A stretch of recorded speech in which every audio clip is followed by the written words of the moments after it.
سیاسی نظریات سے ہٹ کے اگر انور صاحب اگر آپ ریاست کی بات کرتے ہیں تو یہ کوئی نئی چیز نہیں ہے ملٹری کورس کا قیام. ایچ شام صاحب نے اگزامپل دی, ڈاکٹر صاحب نے دی, 40 سے زائد ممالک ایسے ہیں جہاں پہ فوجی عدالتیں آپریٹ کرتی ہیں. بھارت لارجسٹ ڈیموکریسی وہاں پر بھی کرتی ہیں. تو کیا برا ہے جب دہشت گرد اتنے بڑے پیمانے پہ تباہی پھیلا رہے ہیں اور عدم ثبوت کی وجہ سے ان کو پھر چھوڑ بھی دیا جاتا ہے؟ ایسے وقت میں کیا ضروری نہیں ہے کہ ملٹری کورس میں لے کے جائیں لوگوں کو تاکہ فوری انصاف ہو؟ دیکھیے سلمہ, سوال کیوں اتنا ضروری ہے اور اس وقت یہ ملٹری کورس کی حمایت کیوں کی جا رہی ہے؟ دیکھیے ریاست کی ذمہ داری ہے ملکی سالمیت اور عوام کے جان و مال کا تحفظ, اور یہ تمام جو ادارے ہیں یہ ان کی پرائم رسپانسبلٹی ہے. اس میں فوج کو لے لیں, عدلیہ کو لے لیں, اور باقی جو لا انفورسمنٹ کے ادارے ہیں ان کی, اسپیشلی گورنمنٹ کی. اب دیکھیے ملٹری کورٹس کا اس لیے کہا جا رہا ہے کہ آپ عدالتوں میں جب عدم شواہد ہوتے ہیں, آپ کا پروسیکیوٹر جو نظام بڑا سلو ہے, اس کے باعث جو دہشت گرد ہیں اور جو ان کے سہولت کار ہیں وہ دھندناتے پھرتے ہیں اور ان کو بیل مل جاتی ہے.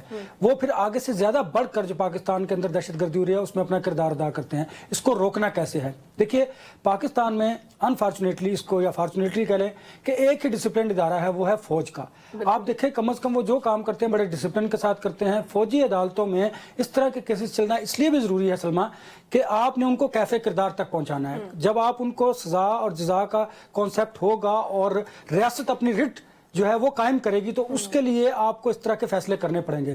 میں سمجھتا ہوں کہ سپریم کورٹ آف پاکستان نے ڈیفینیٹلی دور رست جو نتائج ہیں اس ملک کے اور جو اس ملک کی اکانومی اور پولیٹیکل استحکام کے لیے جو فیصلہ کیا ہے ملٹری کورٹس کا, وہ اس لیے ضروری ہے کہ 9 مئی کے واقعات میں جو لوگ انوالو تھے وہ آپ دیکھیں نا شواہد کی بنیاد پر آپ کو پتہ چل جائیں گے. ایک بات.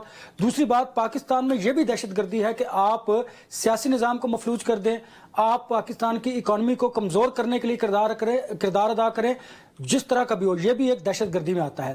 اس کو بھی روکنا ہے. دیکھیے آپ پاکستان میں 70,000 سے اس سے بھی زیادہ جو ہمارے لا انفورسمنٹ کے اداروں کے افسران ہیں, جوان ہیں, عام شہری جو ہیں وہ شہید ہو چکے ہیں, اور ابھی تک دہشت گردی کا کلا کما نہیں کیا جا سکا.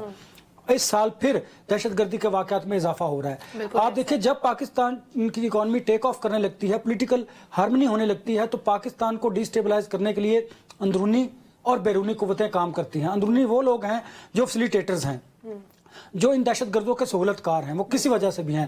ہم نے ان کے ہاتھ روکنے ہیں, ہم نے اپنے بچوں کا مستقبل جو ہے وہ محفوظ کرنا ہے. وہ اس طرح ملٹری کورس کا قیام ضروری ہے. اس لیے ضروری ہے. میں کیوں اس پہ دیکھیں ہم جسٹیفائی کرتے ہیں کیوں ضروری ہے. پہلی بنیادی وجہ یہ ہے کہ یہ کوئی اچنبے کی بات نہیں. دنیا بھر کے ممالک میں جہاں پر آپ دیکھیں انسانی حقوق کی بات کی جاتی ہے وہاں پر بھی ملٹری کورس ہیں. کیوں ہیں؟ کہ انہوں نے اپنے ملک کی سالمیت کو مد نظر رکھا ہوا ہے, وہ ان کی پرائورٹی وہ ہے. تو وائی ناٹ پاکستان؟ جب پاکستان کی سالمیت خطرے میں ہے, پاکستان کے بچوں کا مستقبل خطرے میں ہے, اکانومی تباہ ہو رہی ہے, تو ہم سپیڈی جسٹس کیوں نہیں کر سکتے؟ سپیڈی جسٹس کے لیے یہ فیصلہ وقت کی ضرورت ہے. بالکل.